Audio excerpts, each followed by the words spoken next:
Sometimes when it comes to huge franchises, you feel like that SpongeBob looking in meme. You hear all these incredible things about what makes an IP so special to them, why it sets that media's world alight. It really made you feel like you're missing out on something special. Final Fantasy is a franchise that I've seen covered, glorified, loved, hated, but most importantly evolved over the years. The one thing I've always heard about Final Fantasy is how wildly different each one is. I was always confused when I was young because I was like, there's 15 of them? Ain't no way I'm playing 15 to catch up on what's going on. I was younger then, but we get it. I've always wanted to dip into 15 because it was a boys trip and that premise we get very little in video games. But after hearing all the glowing things said about 14 and that MMO's revival, having a single player linear campaign made by that same team felt like the perfect jumping on point, and well, I was so right. Final Fantasy 16 is some of the highest highs I have ever experienced in any video game ever. It's got some of the weirdest pacing I've ever seen, but this game at times is an experience like nothing I've ever played before, rendering it an absolute must play in my opinion. If you want to know just how much this game got me, I rolled credits and immediately went and downloaded and started Final Fantasy 14 and just recently beat A Realm Reborn because I just wanted more of this team's work. Final Fantasy 16 is an uneven masterpiece. First of all, there'll be no major story spoilers in this video, just some later game combat abilities. Look, I think when talking about a franchise with such a deep history, context is important. My actual first Final Fantasy was 7, the remake, but it just doesn't feel right to count that because it's part 1 of 3 and it's not the full experience. So from start to finish and the complete package, 16 is my first Final Fantasy. But from what I understand, it's also a huge departure from Final Fantasy's roots, and maybe that's why I actually showed up on day 1. I beat the game a few weeks ago, but I wanted to let it sink in before I recorded some thoughts because it was so engrossing from start to finish and it left me with a lot to ponder. I have to be clear though, if you're looking for a meaty RPG to get stuck into, you're not going to find it here. Between itemization, quests, party members, weaknesses and vulnerabilities, choices, there is little RPG here. And I understand that might upset a few long-term Final Fantasy fans, but what is here is one of the flashiest and feel-good combat systems I've seen in a video game. What is lost in the RPG is made up for in the action, and if you're okay with that, then buckle up, because you're in for one hell of a time. The game's core combat has basic attacks, which can also be chained with Torgal, your trusty loyal hound, and then abilities, so for example your fire-based abilities which you can use as one-offs, or even chain T combos. These really deliver in terms of spectacle and presentation. In what you lose in terms of choice for your RPG, you gain in choice for how you want to play, what abilities you love best, what icon abilities you want to equip at any time. As you progress through the story, you gain different icon abilities, and some of these movesets are insane. The game empowers you as a player to play how you want. One particular feature I absolutely adore in this game is its accessibility options in terms of how do you want to play. You can equip accessories to suit your playstyle, making the game easier or harder, like an auto dodge talisman, which auto parries attacks or dodging without an input.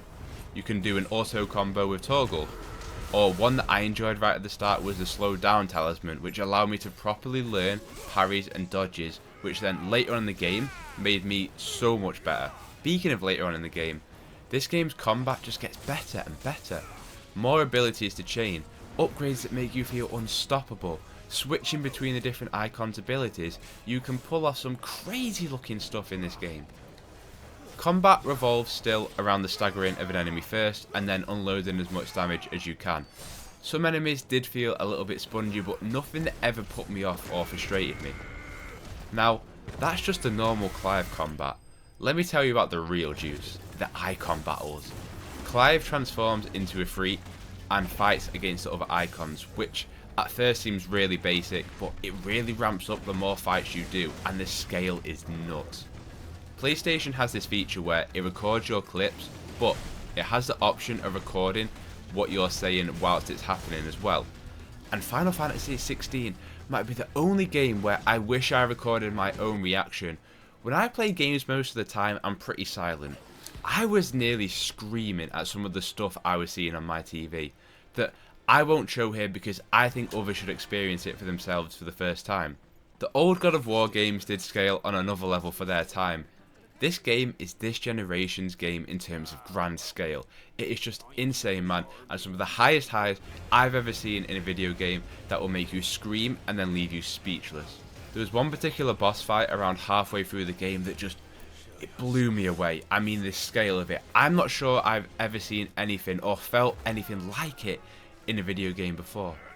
But then there's this weird balancing act that I'll do one of the coolest boss fights I've ever seen, and then I'll be fetching parts for a ship or picking up dirt for half an hour, and it's so tedious and unevenly paced. These are main story quests, by the way. Then there's the side missions, which has been widely spoken about already, but for 75% of the game, they are absolutely shite, which leaves such a bad first impression upon doing them, which then though means that most people are going to miss out on the final side quests, which are beautifully written, directed, and gives more background on how this game ends than anyone who doesn't do them. But you couldn't blame someone for not getting to that because they've been so burnt out earlier in the game. Then again, you get to the final chapter, you have a conversation about just how high the stakes are, how big this climax is, and then they spring about 10 new side quests on you. What? You do see the world, the town evolve throughout these, party members evolve throughout these, but they just feel so MMO-like that you can tell this was made by an MMO team. There's a few standouts, of course. Listen, all I'm saying, Torgal, he's the best boy. That side quest, More Than Words, really moved me. It really did. Speaking of the party, I know it's not a traditional party-based system, but I did like the crew here. Sid being the standout, his performance was excellent. And I thought, on the whole, Jill, Sid, Gav were all really well done. And more who I won't spoil. Then the star, pun intended. Ben Starr really sold me on Clive. His emotions, his thoughts, his anger, passion, resent, and conflict. It's the best performance I've seen this year in a video game.